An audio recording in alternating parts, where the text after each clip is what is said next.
Your comments make the show better. Send us your thoughts live on our Facebook channel to be the star of today's show. Can't catch us live? Hit us up on our other social media channels to have your say. For now, welcome to the Rod Pedersen Show. Well, good morning, everybody. We are live on the Rod Pedersen Show for a Tuesday, July 2nd, 2019. Filming from the bunker in sunshiny Saskatchewan, episode number 22 of the program. I am your host, the aforementioned Rod Pedersen. Pleased to be joined on set by Marshall Hamilton and Darren DuPont. On the way on the program, another Rider alum along with Marshall, a guy by the name of Mike Abu Meshrik will be with us. And his father's in town from Lebanon, and I believe he'll be on the set. Apparently, GAINER's trending in Lebanon, too. Not just across Canada, but in Lebanon, too. CTV's Lee Jones will be with us via video chat as well, as he's on a month-long paternal leave, we understand. And Lee will join us, his sideline shoes being very well filled by Claire Hanna of CTV TSN. But Lee will be with us today to talk about all things CFL, all things Rider. Saskatchewan Roughriders knocking off the Argonauts 32-7 last night at Mosaic Stadium. Turned into a long night. Could have been a lot longer, I guess, with the weather delay. 2-hour delay because of the lightning and the storm. In the old days, Marshall, you'd have just played. Am I right? You guys would have just kept going. To hell with the lightning. I mean, that's true. I mean, I honestly don't remember a lightning delay ever. Not just when I played in the 5 years, but also just all the years I was growing up. I don't remember a lightning delay. I'm not saying that's right, but you know, we're much more apt to err on the side of safety nowadays in society. So I think it's the right thing to do. But the only thing I can remember in my 5-year career was a blackout. There was a power failure, and obviously we had to stop because of the power failure, and that was at home against Hamilton one of those years. But lightning, no, I don't remember ever stopping for that. Well, they didn't have the technology back then like they do now. You're right, safety first, as they say. Safety doesn't take a holiday, but a 2-hour delay. And so, yes, the Riders were up 25-0 at that time, just before the half, and social media was rife with comments about Gainer the Gopher, the new Gainer. Which we'll get to. And then as the Riders continue to romp to victory, and we'll get to our thoughts on the game. Yeah, the Argos, wonderful slump busters for the Rough Riders. Yes, the Argos are that bad. That's not the Rough Riders' fault. You know, the Riders pasted them in the football. It could have been 50-0 if it wasn't for the delay. That's the way it was trending. And then probably 30 minutes after the game, it went back to Gainer. And Darren, as you know, it's trending across Canada. Clark, producer Clark, can you throw up the photo of Gainer for those that don't know what we're talking about, those watching live on Facebook? There it is. Oh, courtesy the Saskatchewan Roughriders. The very svelte, I don't know, he looks like a skinny rat. Yes. Everybody's talking about his eyes. What was wrong with the old Gainer? He was lovable. He was somewhat plump. He had a little junk in the trunk. He was our Gainer. Habitually voted the best mascot in the CFL, one of the top in Canada, one of the top in pro football, and they've elected to change it. And 3downnation.com, our friends at 3Down have a story up. Did you see it today? I haven't read it yet. It's about the reaction on social media to the new Gainer. And I thought some of the funniest tweets and posts, they didn't even include in it. Yeah. My friend Krista writing on Twitter, she goes, I think that guy was begging for money outside McDonald's earlier today. That kind of stuff. To say that he's a meth head looks like is an insult to meth heads. I don't have that they want to streamline them. I don't. I'm being somewhat facetious here, but the eyes, they're menacing and mean and creepy. He's got the permanent Joker smile going on, like it's been painted and cut into his lips. Yeah, it's not good. Well, I think you want your mascot to look lovable. Don't you want him to look lovable? Well, it doesn't happen often. When some of these redesigns go really, really well. Edmonton, the new mascot, it haunts children's dreams, the Edmonton Oilers mascot. What about the Philly guy? But then Gritty has taken over the world. He's done it really well. People like Gritty, but he looks like one of the McDonald's characters. So that worked. I don't know why they decided to change what was really working. Well, I suspect I know why, but first of all, I like the new look except for the eyes. But other than the eyes, I think where this is headed, when I think of my two favorite mascots in all of sports is probably the San Diego Chicken. I don't know if they still have it I don't anymore. think so. But he was my favorite. And actually, for those of us that are old enough to remember, he did a guest appearance in Saskatchewan back when I was playing. And I remember him doing a little skit to the song "Whip It Good," and he was tossing around this referee, and everybody in the crowd was howling, and I'm sitting on the sidelines, and I was probably about 20 feet away from the San Diego Chicken doing this, and I'm trying not to laugh because it was so funny. And I look over, and right next to me is Joe Faragelli, our head coach, and he's going, the coach. The coach. So I figured, well, I guess it's okay if the coach is doing it. I can laugh too. But my point is, the San Diego Chicken is one of them. The second one is the Oregon Ducks mascot. And what they are is they're a slimmer version, and because of the suits that they're wearing, they're able to do things like, I mean, the Oregon Duck guy, after every touchdown, does 7 push-ups. And then if they score another one, then he's got to do 14 push-ups. And, well, imagine Gainer trying to do something like that. Or, and they're not going to bring out a backboard and dunk basketballs like they do at a basketball game, but I suspect that's where the organization's going, is they want to have somebody that can be more entertaining, somebody that can body surf through the stands, or somebody that can do flips on the field, or whatever. They had Milt Stiegel body surfing yesterday. Well, yeah. So I suspect that's where they're going with this, but I like the slim look. I'm fine with that. Other than it makes us that aren't slim look bad, and the eyes. I wish the eyes were a little different. If you're not slim, what the hell are we? Yeah, right. This guy's ripped. I got to say, some of the comments on Twitter, but even in our feed this morning before we even went to air, the people are coming up with creative things. And the Photoshop one I tweeted out last night, I got to find out if you know who put the Photoshop together of old Gainer and new Gainer, and he's like, I'm with stupid. Yeah, it's pretty funny. Pretty creative. I'm sure the writers which one's don't care. Yeah, the old Gainer. The old guy old Gainer with a new guy, one and a sign that says, I'm with stupid. What they Photoshopped before the Photoshop is the referee. Remember that sign? Gainer used to stand beside the ref and I'm with stupid. Oh, okay. And they put the new Gainer in there. So anyway, I'm sure the writers really don't care what everybody thinks. I wouldn't think. I don't know what they thought the reaction would be.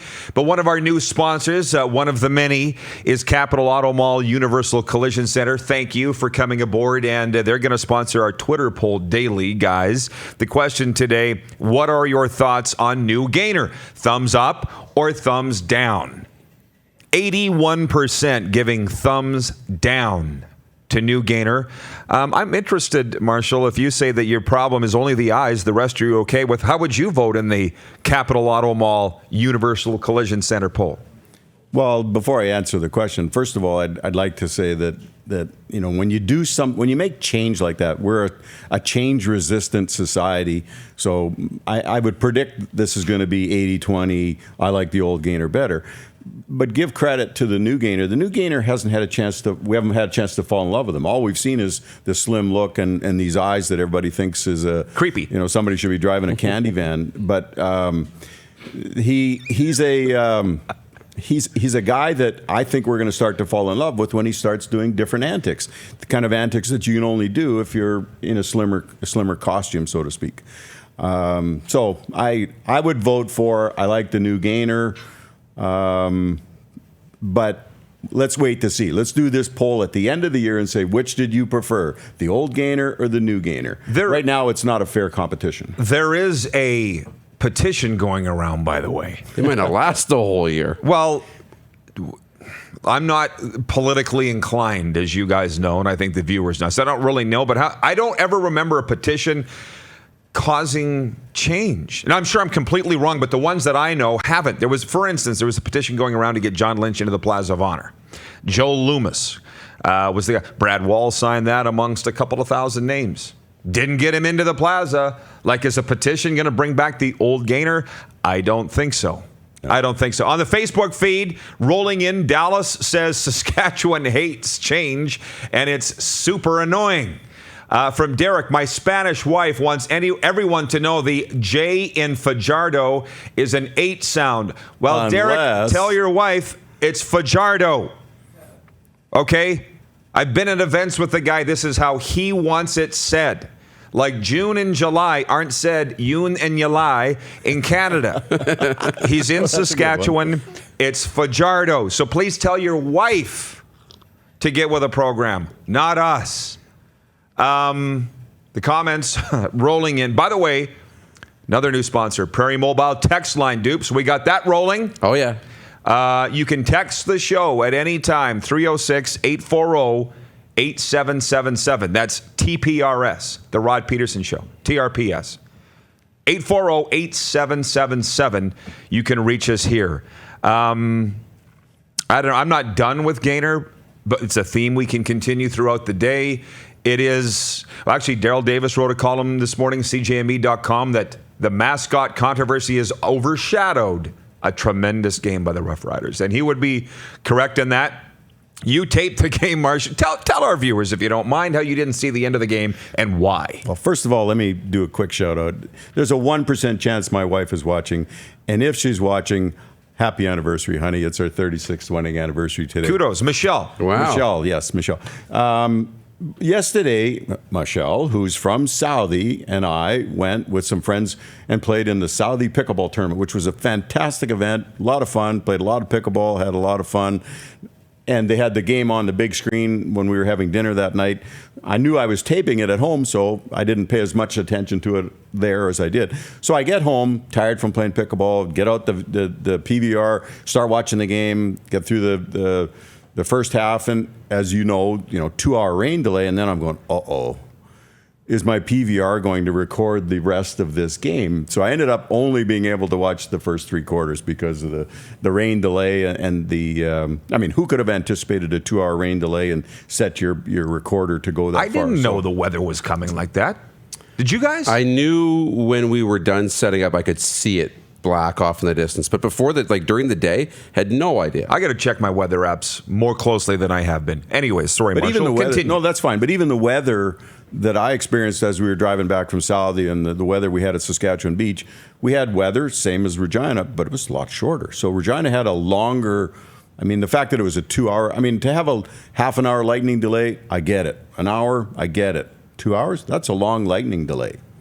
And so I missed the fourth quarter. Right. Well, I didn't miss much. I think the game was over pretty much at halftime. 25-0. Riders led in the first half. Second half, the score 7-7. So I guess the delay favored the Argos if it favored anybody. I do think the Riders would have steamrolled to a 50-0 romp if they just kept going, if not for the delay. Now, I was sitting in the Molson box. Those boys were questioning me on our supporting District Brewing for the Army. They're just like, what are you doing? All we've done for you with Molson all these years. I'm like, well, hey, they're supporting the Army. And we had the tailgate, which was awesome.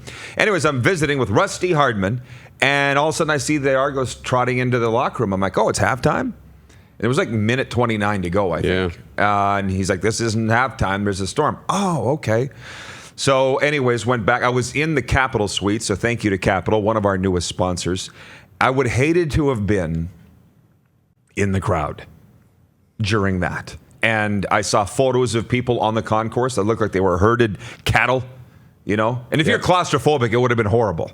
You were one of them? You're smiling at me where were you? I was not. Everyone's reminds them of the Edmonton game too, and you wouldn't have been there for that. You would have been in the press box. 2007, right? yes. Yeah, and I remember being there for that.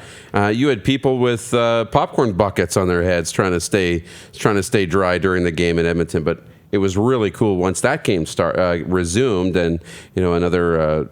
Good fourth quarter for the Riders, for the people who stayed. And on that note, if you were to ask me, Marshall, what's your 5 top football games that you remember? That's in my top 5. I don't know what number I'd put it at, but that was in my top 5. And for those that don't remember, I'll give you a quick summary. I think the Riders, this is about the end of the third quarter, somewhere in there, maybe midway through the third quarter. There's about a 1-hour delay, maybe it's an hour and 15 minutes 59 minutes. Trust me, I had to fill the time. 1 hour, yeah, okay. 1 hour, a 1 hour delay because of lightning and rain and stuff like that. And it came down really hard. And we all sort of tucked back in. I was on the east side stands with my son, and we tucked back into the stands, and we sat there and had a couple drinks and visited and waited for the game. And probably about half of the fans, I think it was a full stadium, but half of the fans went home. Yeah. When we came out, it was unbelievably electric. And I don't mean electric as in the storm, but just the electricity in the fans was so buzzing. And the Riders were down at that point. And they came out of that locker room with probably went from 30,000 fans to 15,000 fans, and those 15 of us that were there were louder than the 30 that were there before the rain delay. And that was the one where Tillman was out there waving the big Saskatchewan flag. On the golf ball retriever. Yeah, and the Riders came back and won that game. And in my view, that was the road to the Grey Cup that year. Yeah. I mean, it was 2007, I think, was Ricky the year. Ray was the quarterback, right, with Edmonton? Yeah. It was just an electric game and so memorable, and I'm so glad I stayed. It was like a rock concert. Everybody would climb up seats and push down to the front rows, and you were standing on the bleachers, tucked right in on the stadium. And it was so loud. Yeah. Mike Abel-Mesherick is in the building. He's over on the sponsors couch, and he's saying he's got goosebumps listening to you talk about that. And interestingly enough, Jeremy O'Day has a photo in his office of Mike Abel-Mesherick. It's of all of them from that game, the offensive line of the Riders, and it was 2007. Very special point. And actually, some guys said that I think Abu he'll be joining us shortly. That might have been the turning point of the season. Well, the tipping point. That was my view. Yeah. I really felt that was the first step towards the Grey Cup. Well, Boo played in that game, right? So we'll hear his thoughts. I'm getting distracted by all the comments on the Facebook feed. I'm enjoying it. Yeah. What people are writing in this morning and joining us. From Fernie Allery, loving the show from Banff, Alberta. From Jordan in Yorkton, how about a shout out for game day operations for some great segments during TV commercial breaks?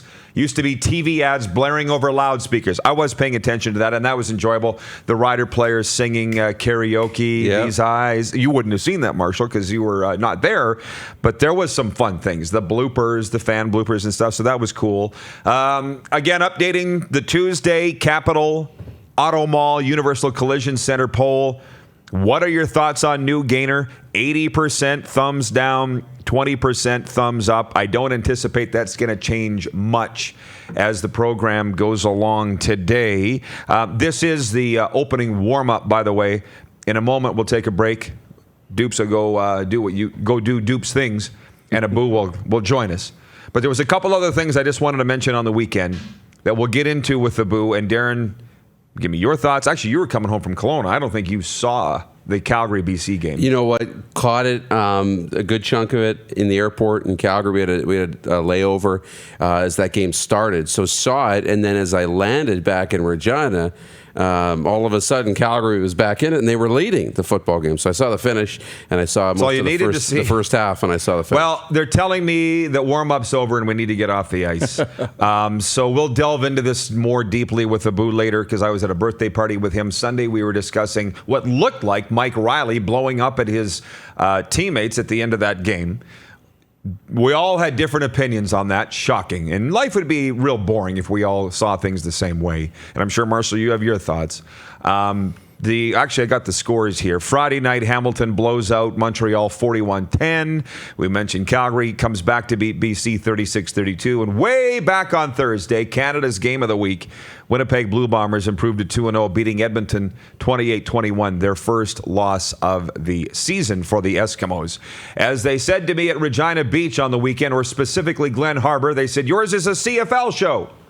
I was just standing on the beach, and guys were coming up to me saying, that's a great CFL show. And I'm like, yeah, I guess. But we're still going to bring on Dave Tippett of the Oilers and Theo Fleury and Gary Lawless from Vegas and Ben Hebert from the curling community. So we're talking about a lot of things on this program. But if you want to say that it's a CFL show, that works too, because I know the entire CFL is watching.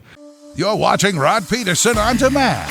For more of The Rod Pedersen Show, visit rodpedersen.com or follow Rod Pedersen on social media.